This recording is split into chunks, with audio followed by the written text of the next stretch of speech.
One of the clearest texts regarding the last days is this right here, Matthew 24:14. Jesus said, "And this gospel of the kingdom shall be preached in all the world for a witness unto all nations, and then the end shall come." Notice it's going to be preached, but it's going to be preached for a witness. What does it mean, a witness? That means it's going to be demonstrated. It's not just going to be preached. It's going to be in loaves of bread. It's going to be in a helping hand. It's going to be in a drive. It's going to be in doing all kinds of gospel works, But notice it says, when this gospel goes to the world, the end will come. But what does this gospel look like? Check this out.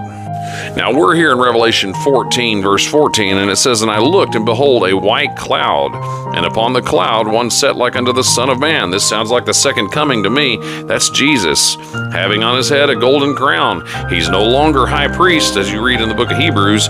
He's changed his priestly attire for kingly attire. And in his hand a sharp sickle. He's about to harvest the earth.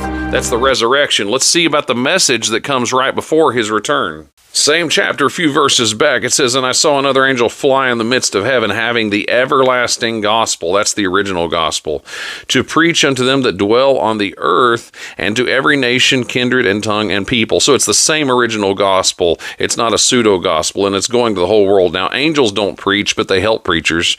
It says, "Saying with a loud voice, Fear God and give glory to him. The hour of his judgment is come." So his judgment has already come before he returns. He's already figured it out. And it says, "And worship him that made heaven and earth and the sea and the fountains of waters." He's wanting us to worship him as creator, as opposed to the mark of the beast that's going on right now through the political religious power called Babylon. Second angel says Babylon's fallen is fallen because she's made the whole nations drunk with her wine. All the kings are in bed with this political religious power that's worldwide. Third angel follows. It warns anyone that worships the beast in his image and receives his mark. It said he'll drink of the wine of the wrath of God, and they'll be burned up, and their smoke will ascend forever and ever. And then it ends with, "Here is the patience of the saints. Here are they that keep the commandments of God and the faith of Jesus." Now there's some kind of reward that takes place if you die during this time. It says, "I heard a voice from heaven saying unto me, Write, blessed are the dead which die in the Lord from henceforth. Yea, saith the Spirit, that they may rest from their labors, and their works do follow them." So there's a special blessing given to those who die during the mark of the beast period.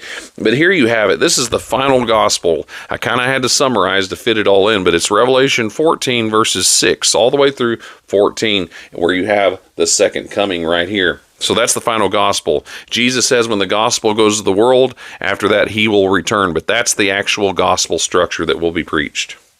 And that's the everlasting gospel. It hasn't changed.